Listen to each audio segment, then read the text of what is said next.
Allô?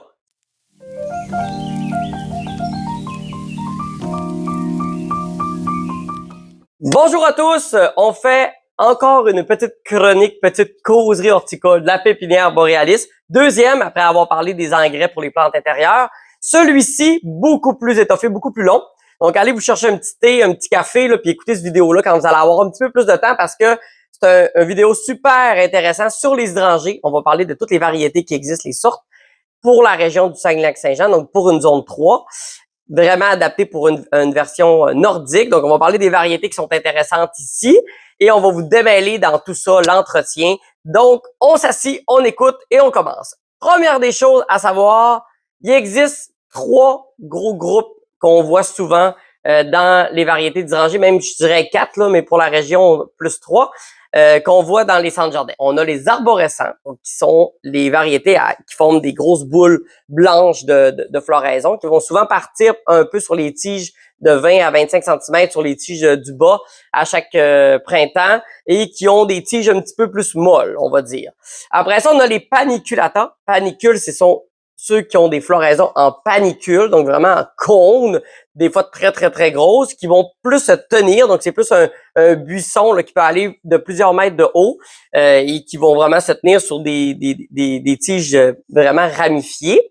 Et sinon, on a les macrophylla, un peu moins adaptés pour la région, parce qu'ils sont zonés 4, même 5, 6, qui vont pousser sur le bois de l'année d'avant.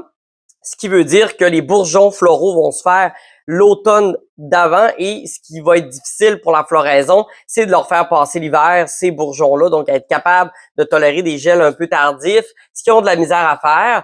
Et on a aussi des couleurs qui vont varier avec le pH, donc le bleu ou le rose, dépendamment de votre pH dans le sol, s'il est acide ou alcalin. Donc, vous allez pouvoir vous amuser beaucoup là-dedans, mais on a besoin vraiment d'un microclimat pour les macrophylla, pour avoir une belle floraison et une abondance. Sinon, ça fait que du feuillage. Donc, souvent, les plantes sont quand même rustiques, mais ils vous donnent juste un amas de feuillage, on n'a pas de fleurs, pas tellement intéressant dans vos plates-bandes. Peut-être dernière qu'on va voir tantôt, Serrata aussi, qui forme des fleurs un peu comme en corymbe plate, avec des fleurs au pourtour qui vont fleurir. Très spécimen, très intéressant, mais que dans la région, on voit peu parce que sont zonés aussi 4-5, mais c'est pas aussi des variétés très populaires que les autres.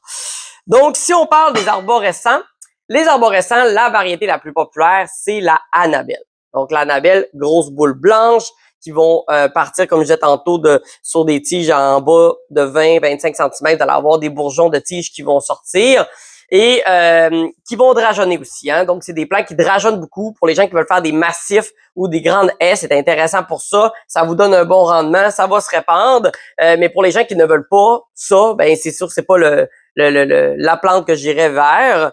On est dans le zone 2, dans l'Annabelle, donc très rustique. C'est une variété qui existe depuis extrêmement longtemps, qui a donné, qui est du commun, très populaire dans les centres jardins, qui se plante encore beaucoup. Fait que zone 2, pour les gens qui savent pas, là, c'est plus la côte nord, puis tout ce qui va être dans le sud. Nous, on est zone 3, donc tout ce qui va être en bas de zone 3, c'est encore plus rustique pour nous. Sinon, zone 3, ça va bien. Zone 4, ça va être plus difficile un petit peu.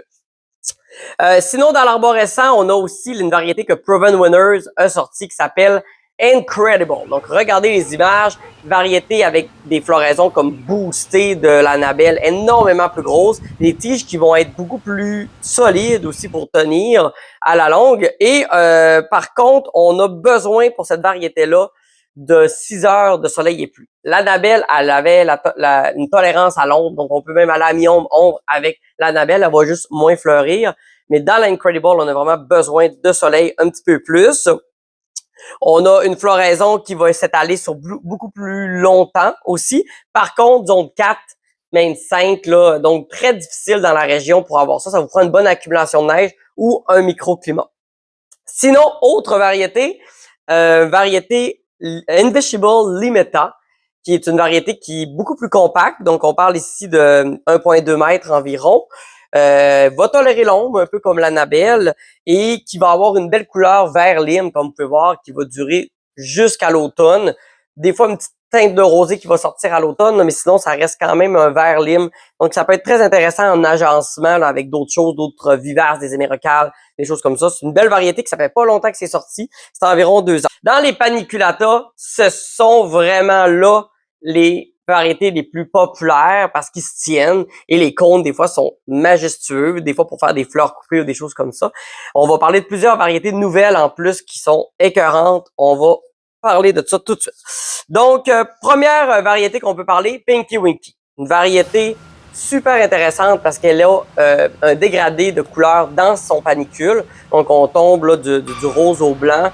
Très jolie et elle a tendance, on appelle ça une fleur indéterminée. Donc, elle commence et elle continue à fleurir tout au long de l'année pour aller jusqu'à une hampe florale de 45 cm là, quand elle va s'étaler en longueur. Donc, au début, elle est plus compacte et elle va s'étaler. On parle de variété de 2 à 2,5 mètres de haut. Donc, c'est un arbuste assez haut qui peut être intéressant pour camoufler, mais faut savoir là, quand même que ça peut aller assez haut comme plante.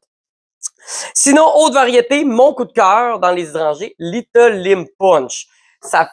C'est comme une variété différente un peu de la Little Lim normale, une variété qui va avoir plusieurs couleurs sur le même plan, donc blanc, rose et rouge, le vif, le framboise, le presque. On est dans un plan qui est environ 1,2 mètres de hauteur, donc très chétif quand même. C'est vraiment un coup de cœur assuré dans les plates-bandes. C'est magnifique avec ses teintes. C'est sûr qu'au début, ils vont tous fleurir blanc. Là. Vous allez voir la dégradation de couleur par la suite dans la saison. Donc, vraiment intéressant. Autre variété, Bobo. Il est tellement beau, Bobo, on peut le dire. Donc, c'est une variété naine aussi, 1,2 mètres, un peu comme le Little Lim Punch, mais seulement blanc. Il va rosir un petit peu à la fin de la saison. C'est vraiment une variété plus pour les petits espaces. Comme vous pouvez voir, ça se tient bien, très peu large, donc ça se fait bien là, pour aller des agencements dans les plates-bandes. Autre variété, Firelight. Ça, c'est une grosse variété, 2 mètres de haut, comme la Pinky Winky, mais dans une couleur framboise à la fin de la saison. Vraiment intéressant pour les fleurs coupées, surtout. Moi, je m'en fais beaucoup en fleurs coupées. C'est magnifique. Une variété à avoir. Sinon, on a une couleur plus rose pastel dans le vanille fraise. Comme vous pouvez voir, c'est une variété super intéressante avec, on dirait vraiment que la largeur, là, la densité de fleurs est plus importante et ça attire les abeilles. C'est rare, mais toutes les floraisons d'hydrangées vont attirer les papillons, mais celui-ci attire aussi les abeilles dans le cas de vanille fraise. Autre variété nouvelle, Pufferfish. Ils disent que c'est comme le bobo sur stéroïdes. Donc, vous voyez, écoute, on voit presque plus le feuillage. Là, c'est vraiment que des hampes florales, beaucoup plus grosses comme floraison. On est dans la zone 3 aussi. Donc, les variétés, là, quand je le mentionne pas, sont en zone 3. Et on est dans le 1,5 mètres de haut. Super intéressante comme variété. Sinon, on a aussi le Quickfire Fab dans une couleur vert lime qui va s'étaler vers un rouge Bourgogne. Très intéressant aussi, qui va tourner, qui va être beaucoup plus actif dans la saison que les autres variétés. Et les fleurs sont grosses comme un ballon de football. Donc, énorme floraison dans ce cas-ci. Autre variété dans les paniculata, Cadelambra. Variété nouvelle là, qui est sortie environ 2-3 ans sur le marché. Variété avec des tiges rouges qui peuvent être intéressantes même l'hiver parce qu'on le sait, hein, les panicules d'hydrangées, ce sont des sépales, c'est pas des pétales et ils ont tendance à rester très séchés longtemps, tout l'hiver à vrai dire. C'est pour ça qu'on les utilise aussi même l'hiver pour donner un petit attrait. Et là, ici, on a des tiges rouges. Donc, vraiment super intéressant. Après ça, on a dans le serrata, que je vous mentionnais tantôt avec les corins plats. On a vraiment des variétés très intéressantes, mais dans le zone 4, zone 5. Vous voyez, là, la floraison est très particulière. Fait que moi, je fais beaucoup d'essais avec les serrata parce que c'est une variété que je trouve très intéressante, mais faut dire là, que ça prend beaucoup de neige puis pour avoir là, vraiment un microclimat à la maison pour installer ça. Sinon, ben on peut parler des variétés un petit peu de macrophylla. Je vais vous montrer quelques images. Vous voyez, écœurant comme variété, mais vraiment difficile au niveau de faire fleurir durant une saison. On a autant des nouvelles teintes dans le rose, dans le bleu flash. La variété la plus facile, je vous dirais, c'est peut-être le Nico Blue, qui donnent meilleurs résultats dans la région. Mais pour obtenir plus de floraison, là, ce qu'il faut faire, le truc, c'est vraiment au courant du mois de juillet, les macrophylla ont tendance à faire beaucoup de tiges, trop de tiges, à vrai dire. Donc, ils perdent beaucoup de nutriments à essayer de faire ces tiges-là. Donc, on essaie d'en éliminer le tiers en juillet. Donc, on enlève là, vraiment là, jusqu'à la terre ces tiges-là pour garder les autres et qu'il y ait des bourgeons floraux seulement sur une sélection qu'on va avoir décidé. Puis, on essaie de mettre du feuillage, des feuilles mortes, de la terre et beaucoup de neige au courant de l'automne là, pour garder ces bourgeons floraux-là le plus solide et le plus pour l'hiver, vraiment, qui vont pas geler.